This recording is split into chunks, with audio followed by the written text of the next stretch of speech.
সেই লোকদের দেখো যাদের ভাগ্য তোমার চেয়ে খারাপ। সেই সব লোককে দেখো না যারা তোমার চেয়ে বেশি ভাগ্যবান। তা না হলে তোমরা আল্লাহ তাআলাকে স্মরণ করায় অবহেলা করতে পারো, তা না হলে প্রতিপালকের প্রতি অকৃতজ্ঞ হয়ে যেতে পারো। তাহলে নবী বলেছেন তাদেরকে দেখো যাদের ভাগ্য খারাপ। তখন আপনি বলছেন আচ্ছা, এই লোকটার তো কোনো গাড়ি নেই, আমার একটা মারুতি অন্তত আছে। তাকে দেখবেন না যারা সে মার্সিডিজ। ও আমার মার্সিডিজ নেই কেন? ওই লোকের গাড়ি নেই, আমার তো একটা আছে। আপনি আল্লাহকে ধন্যবাদ জানাবেন যখন মার্সিডিজ গাড়ির মালিকের সাথে নিজেকে তুলনা করবেন। ও আমার কেন মার্সিডিজ গাড়ি দিলেন না? তাদেরকে দেখবেন যাদের ভাগ্য খারাপ। তাহলে আপনি আল্লাহ সুবহানাহু ওয়া তাআলাকে স্মরণ করছেন, আর এটাই বৈশিষ্ট্য মানুষের। এরকম একটা গল্প যে এক লোকের মনে অনেক দুঃখ, কারণ তার কোনো জুতো নেই। তারপরে সে একটা লোককে দেখলো যার একটা পাই নেই।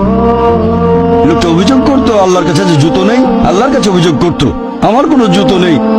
তারপর সেই লোকটাকে দেখলো যার একটা পা নেই। তখন সে আল্লাহকে ধন্যবাদ জানালো, আমার অন্তত দুটো পা আছে। তাহলে সন্তুষ্ট হওয়া একটা পরীক্ষা।